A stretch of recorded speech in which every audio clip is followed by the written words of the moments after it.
सुनो जी, अंधों पे काना राजा मत बनो। तो क्या अब अंधा हो जाऊं? ओहो, तुम भी ना। तुम क्या गांव के रीति रिवाज से बाहर हो? अगर बिरादरी में रहना है तो उनकी बातें तो माननी ही पड़ेगी। हरगिज नहीं, यह नहीं हो सकता। हाय राम, मेरे इकलौते बेटे का ब्याह लग रहा ऐसे ही हो जाएगा। मैंने क्या क्या नहीं सोच रखा था। ऐसा ब्याह तो किसी भिखारी ने भी अपने बेटे का नहीं किया होगा। देखो योगेश की माँ, भगवान ने हमें इकलौता बेटा दिया है। इसको हमने पढ़ाया लिखाया, परवरिश की, तो क्या अब इसे बेच दूं? हाँ हाँ, तो क्या बाकी सब अपने बेटे को बेच देते हैं? रामदयाल अपनी पत्नी को डांटते हुए बोला। मैं अपने बेटे का ब्याह बिना दहेज के करूंगा बस। तुम्हारा जो मन करे वो करो। अपनी फजीहत करवाने पर तुले हो, और क्या। इतना कहकर दुलारी गुस्से से चली गई। गांव में लोगों की जुबान पर बस रामदयाल के बेटे की शादी की चर्चा हो रही थी। सब लोग यही कह रहे थे कि आखिर रामदयाल को हो क्या गया है। ऐसा ब्याह तो आज तक गांव में ना हुआ। गांव की ही कुछ शैतान दिमाग की महिलाएं कुलबुला उठी और पहुंच गई सीधे रामदयाल की पत्नी दुलारी के पास। अरे दुलारी बहन, यह क्या सुन रहे हैं हम लोग? तुम अपने इकलौते बेटे का ब्याह बिना दहेज के करोगी? अरे आज तक ऐसा ना हुआ बहन, तुम नया रिवाज मत निकालो। ऐसा कुछ नहीं है। ये योगेश के पिताजी ही नहीं मान रहे हैं। समझ नहीं आ रहा है क्या करूं। तीनों चारों औरतें आपस में कुछ सलाह मशवरा करके वहां से चली जाती हैं। सचमुच रामदयाल का फैसला अटल था। उसने जैसे कहा था वही किया। योगेश का तिलक चढ़ गया। ना दहेज लिया, ना ही धूम धड़ाके में अनावश्यक पैसा खर्च किया। और आज गिने चुने 25 लोगों की बारात लेकर अपने बेटे को ब्याहने चल दिए रामदयाल। लोगों में खूब खुसर पुसर हो रही थी, मगर रामदयाल को इन लोगों की कोई परवाह नहीं थी।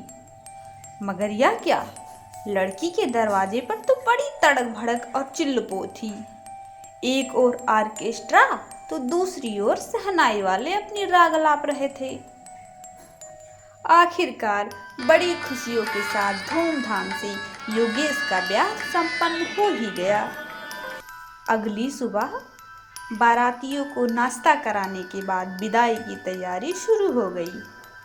तभी एक नर्तकी रामदयाल के पास पहुंची। अरे ओ मालिक, अब तो बारात विदा होने का टाइम भी हो गया, हमारा हिसाब कर दो जरा। हिसाब कैसा? मैंने कब तुमको बुलाया था? तभी आर्केस्ट्रा और तमाशे वाले भी आ जाते हैं। मालिक, हमारा भी हिसाब निपटा दो। सब लोग एक साथ बोलने लगे। मैंने तो तुम लोगों को नहीं बुलाया था। तुम सबको जिसने भी बुलाया था उसी से पैसे मांगो। इतना सुनकर सभी लोग हक्के बक्के रह जाते हैं। सभी पैसे के लिए गिड़गिड़ाने लगते हैं। तभी एक नर्तकी की नजर फूलमती और कलावती पर पड़ती।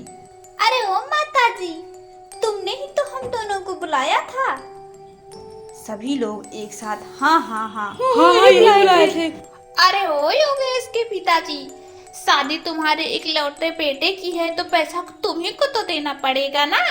इतना सुनकर रामदयाल जोर से फूलमती और कलावती को डांटा और पैसे देने से मना कर दिया। जब किसी को पैसा नहीं मिला तो सभी लोग थाने पर गए और सारा हाल बताना शुरू किया। अरे बेटे का ब्याह रामदयाल ने किया है तो हिसाब वही करेगा ना, और कौन करेगा। इतना सुनकर दरोगा जी बारात में चल दिए और वहां आकर दरोगा जी ने रामदयाल से पूछा। क्यों भाई, ये लोग जो कह रहे हैं वो सच है क्या? साहब, इन लोगों से मेरे सामने पूछिए, क्या मैंने इनसे अपने बेटे की बारात में चलने के लिए बोला था? दरोगा जी ने बारी बारी सभी से पूछा। सभी ने मना कर दिया। सभी फूलमती और कलावती की तरफ देखने लगे। अच्छा, तो ये सारी कारस्तानी तुम दोनों की है? ले चलो इन दोनों को हवालात के दर्शन कराते हैं। और हाँ, तुम तमाशे वालों, भाग जाओ यहाँ से। कोई पैसा वैसा नहीं मिलेगा, भागो यहाँ से। नहीं दरोगा जी, इनका तो कोई कसूर नहीं है, इन्हें तो पैसे मिलने ही चाहिए।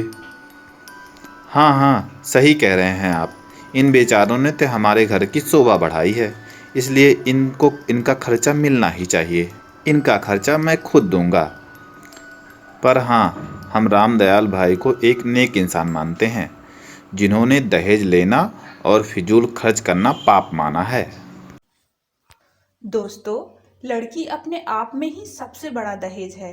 आज से ना दहेज दो और ना ही लो।